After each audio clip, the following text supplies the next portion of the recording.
From the Detroit Free Press, in the heart of the Motor City, it's Friday, July 17th. Here are today's top stories. Brought to you by JB's Smokehouse, located inside Bush's Fresh Food Market of Canton. JB's offers a range of authentic barbecue favorites, and with more than 30 Michigan craft beers on tap, trivia, and live music every Friday night, JB's is sure to become your new favorite barbecue spot. For the Detroit Free Press, I'm Kerry Jr. II. The State Health Department reports 645 new cases of the coronavirus. 16 deaths were reported yesterday. In total, there are over 71,000 cases and about 6,100 deaths statewide. Detroit police reported 11 protesters were arrested Thursday morning after 4 days of protests at Detroit Public Schools Community District bus garage. The protesters near Evergreen and I-96 were blocking buses to prevent them from picking up students for summer school. Protesters used their bodies and vehicles to block the buses, according to DPD Commander Arnold Williams. The commander said the land was private property and that there were few options outside of police intervention. Williams said 3 warnings were issued prior to arrests. When asked about potential protests next week, he said officers will be prepared to intervene if necessary. Governor Gretchen Whitmer recruited Big Ten coaches to stress the importance of wearing masks. Michigan State's men's and women's basketball coaches Tom Izzo and Susie Merchant, along with the University of Michigan's women's basketball coach Kim Barnes-Arico, were in attendance. The governor revealed the Mask Up promotional video to encourage mask wearing to Michigan residents. So if Michiganders don't mask up when we're going out in public, cases could rise and we could be forced to close down more of our businesses. The state has seen an increase in case numbers over the last month.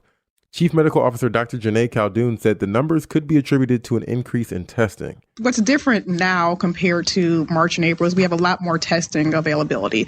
Death numbers, however, have remained low.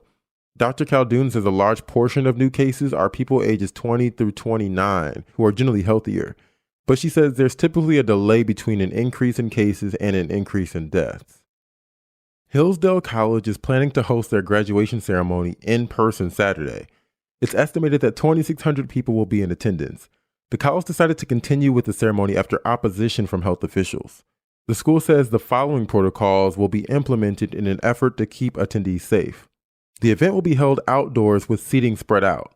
All attendees will be screened for COVID-19 symptoms and have their temperature checked.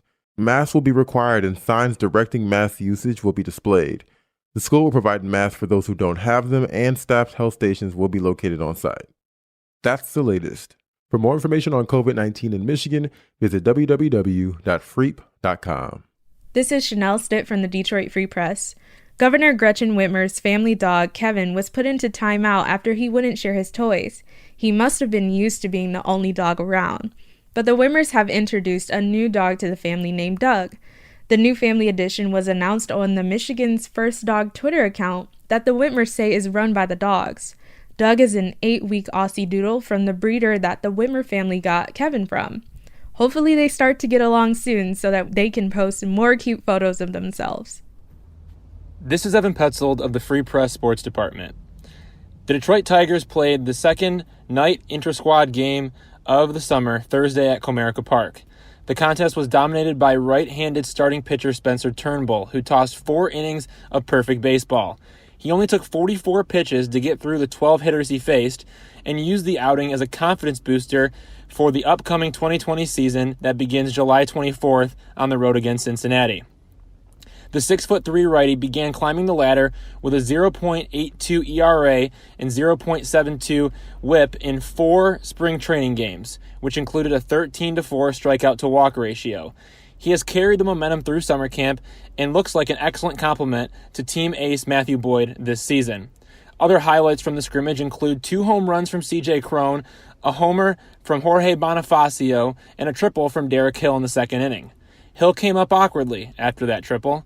The 24-year-old departed from the game with a left knee bruise after the triple at Comerica Park.